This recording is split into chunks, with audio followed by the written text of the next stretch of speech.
La clase string es una de las más utilizadas cuando requerimos manejar cadenas, queremos manejar chars, incluso podemos trabajarlos con el mismo string. Em, y por esta razón, pues la idea es mostrar un poco las funciones que tiene la clase string, cómo se define una clase string. Entonces, para este caso, decimos que dentro de un objeto de la clase string o string buffer, que también vamos a ver un poco algo de implementación, en Java crea un arreglo de caracteres para el caso del string buffer, de una forma similar a como lo hace en el lenguaje C++. A este array se conoce o se accede a través de las funciones de miembros de la clase. Los string u objetos de la clase string se pueden crear explícitamente o implícitamente. Para crear un string implícitamente basta poner una cadena de caracteres entre comillas dobles, por ejemplo, cuando se escribe. Entonces, cuando definimos esto, estamos definiendo una cadena de forma implícita. Y no tenemos que definir una variable y inicializar esa variable con el contenido del primer programa.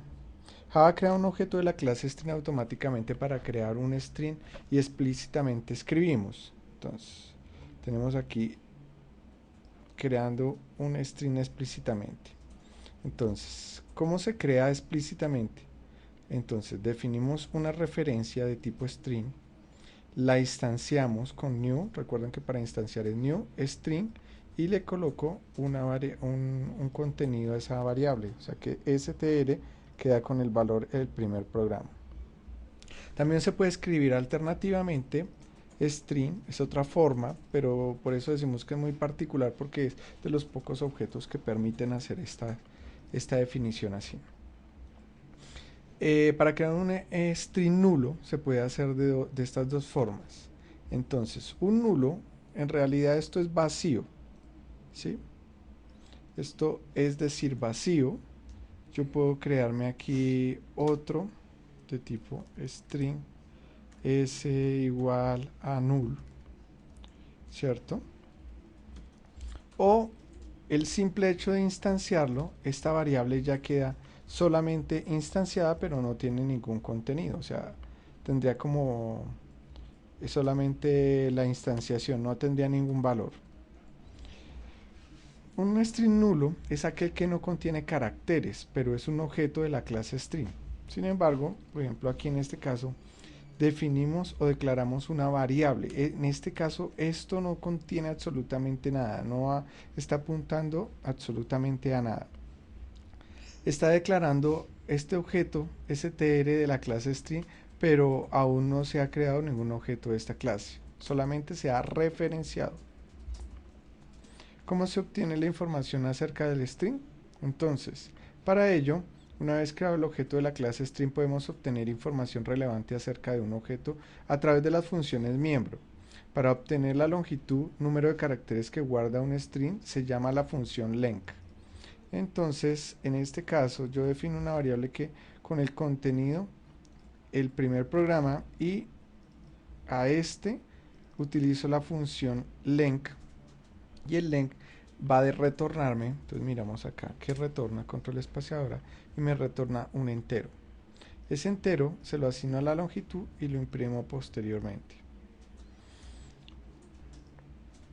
Podemos conocer si un string comienza con un determinado prefijo, llamando al método startsWith, que devuelve true o false según el string comience o no por dicho prefijo. Entonces lo que decimos es lo mismo, tenemos una cadena que dice el primer programa, a esa cadena le decimos que si comienza esa cadena por EL, entonces si comienza por EL retorna true, si no, retorna false. Entonces aquí, para este caso, si comienza con EL, entonces el resultado sería true.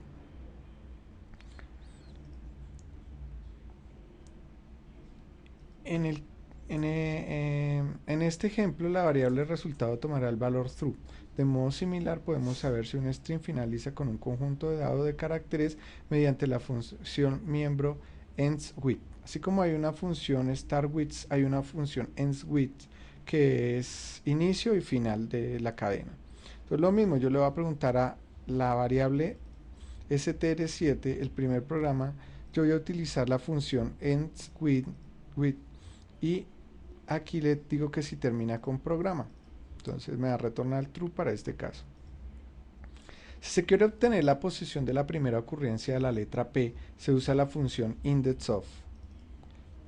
Entonces declaramos aquí, definimos una variable que se llama str8, el primer programa, y a este indexOf le colocamos la P para decir que si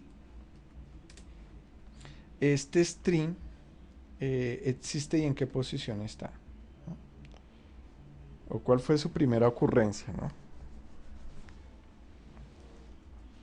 Para obtener las sucesivas posiciones de la letra P se llama a otra versión de la misma función strstring P y le puedo decir pos más 1. Esta sería como la forma de hacerlo, de modo que si necesito más de una posición, más de una ocurrencia, entonces ya tendría que utilizar una sobrecarga de este método.